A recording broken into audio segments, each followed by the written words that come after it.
Bismillahirrahmanirrahim. Assalamualaikum warahmatullahi wabarakatuh.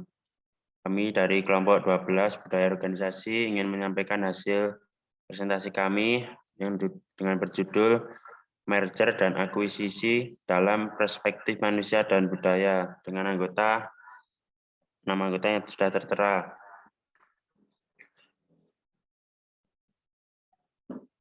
Merger dan akuisisi merupakan fenomena bisnis yang paradoksal. Merger adalah suatu proses penggabungan dua perusahaan atau lebih menjadi satu perusahaan saja.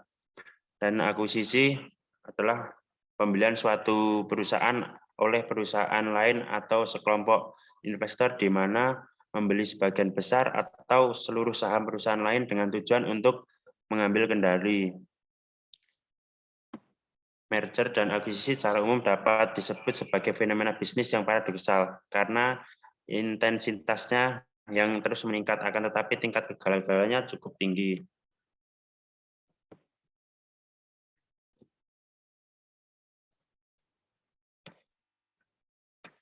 Dimensi psikologis dalam merger dan akuisisi. Yang pertama, merger dan akuisisi layaknya sebuah perkawinan merupakan aktivitas yang mahal. Untuk menggabungkan dua perusahaan itu harus dibutuhkan biaya yang cukup tinggi dan juga harus membayar konsultan serta iklan dan yang lainnya. Kedua, perkawinan yang berhasil dan berumur panjang. Perkawinan yang berhasil dan berumur panjang biasanya terjadi oleh dua belah pihak yang melakukan persiapan dengan baik dan keduanya memahami mindset serta memiliki karakteristik masing-masing. Yang ketiga, keberhasilan sebuah perkawinan bergantung pada implementasinya. Keberhasilan perkawinan tersebut biasanya tidak lepas dari keterlibatan eksekutif, menengah, dan manajer, serta negosiasi merger dan akuisisi yang baik. Yang keempat, pengalaman-pengalaman sebelumnya bukan prediktor keberhasilan sebuah perkawinan di masa datang. Jadi artinya bagi perusahaan yang telah pernah melakukan merger dan akuisisi, pengalaman tersebut serta cara-cara yang digunakan tidak bisa menjadi patokan dan tidak bisa diterapkan untuk merger serta akuisisi di masa yang akan datang. Yang kelima, perkawinan yang berhasil telah terjadi antara dua pihak yang saling mengakui kontrak dan menerima isi kontrak. Kesepakatan merger dan akuisisi cenderung bersifat implisit, sering menimbulkan kesalahpahaman atau dari kedua belah pihak tersebut. Lanjut.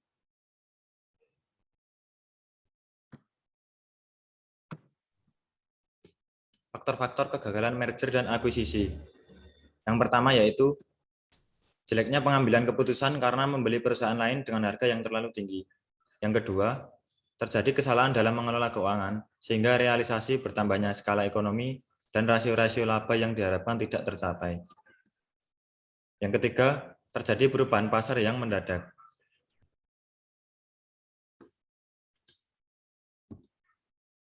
Jenis-jenis perkawinan dalam merger dan akuisisi dilihat dari sifatnya. Yang pertama yaitu horizontal merger. Horizontal merger merupakan penggabungan dua perusahaan dalam satu industri yang mempunyai pangsa pasar yang sama. Yang kedua yaitu vertical merger. Vertical merger adalah bentuk merger yang boleh jadi tidak terjadi dua perusahaan dalam satu industri, tetapi antara dua perusahaan yang saling terikat. Misalnya, seperti pada perusahaan pabrikan dengan distributor. Yang ketiga yaitu konglomerat merger. Konglomerat merger terjadi antara dua perusahaan yang tidak terkait atau pada dua industri yang berbeda dan tidak saling berkompetisi.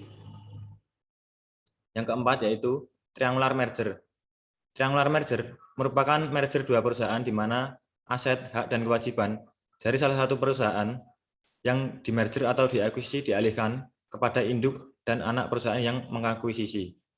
Yang kelima yaitu in-group merger. Dalam hal ini ada dua bentuk merger, yaitu aset perusahaan induk dilebur ke dalam anak perusahaan yang disebut dengan downstream merger, atau sebaliknya, aset perusahaan anak dilebur ke perusahaan induk yang disebut upstream merger. Jenis perkawinan dalam merger dan akuisisi dilihat dari aspek perilaku dan budaya. Yang pertama yaitu perkawinan terbuka. Perkawinan terbuka adalah penggabungan dua perusahaan di mana masing-masing perusahaan saling menerima apa adanya kondisi pihak lain dan berupaya mempertahankan independensi masing-masing. Yang kedua yaitu perkawinan tradisional. Perkawinan tradisional merupakan penggabungan dua perusahaan di mana salah satu pihak merasa lebih dominan ketimbang pihak lain, atau perkawinan tidak setara. Ketidaksetaraan tersebut menyebabkan pihak yang dominan menganggap bahwa dirinya yang lebih berhak menentukan arah masa depan perusahaan yang baru, baik dalam hal misi dan visi perusahaan. Yang ketiga yaitu perkawinan modern. Disebut dengan perkawinan modern karena pada dasarnya pihak-pihak yang bergabung secara konsisten berupaya untuk mencapai tujuan merger dan akuisisi yang sesungguhnya. Jadi dalam perkawinan modern ini, masing-masing pihak menyadari bahwa mereka mempunyai beberapa keunggulan dan kelemahan dibanding dengan pihak lain. Next.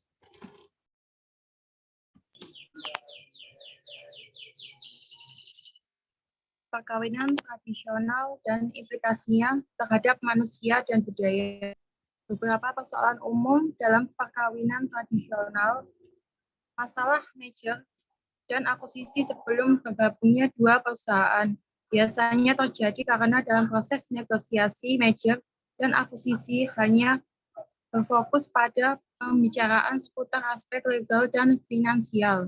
Masalah merger dan akuisisi selama dan sesudah penggabungan dua perusahaan ada dua hal, yakni implementasi merger dan akuisisi identik dengan perusahaan yang dampaknya seringkali tidak dapat diprediksi, dan dalam praktek yang mengimplementasikan merger dan akuisisi adalah orang-orang yang sejak awal tidak terlibat dalam pengambilan keputusan. Upaya yang dilakukan karyawan sebagai jalan keluar menghadapi perubahan organisasi antara lain yaitu 1. Negatif strategi, 2. Hedonis strategi, 3. Fatalistik strategi, 4. Pragmatis strategi, 5. Relatif strategi. Tindakan pencegahan. Untuk menghindari persoalan-persoalan dalam merger dan akuisisi, maka perlu ada tindakan pencegahan di antaranya 1. Merger dan akuisisi pihak yang berinisiatif melakukan due diligence yang tidak terbatas pada aspek legal dan finansial, sampai aspek SDM dan budaya.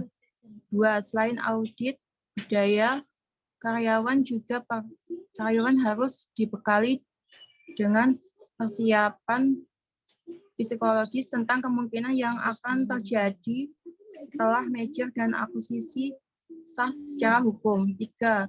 Mengintensifkan peran manajer SDM yang berkaitan dengan audit budaya, misalnya seperti mensosialisasikan maksud diputuskannya merger dan akuisisi dan visi ke depan perusahaan.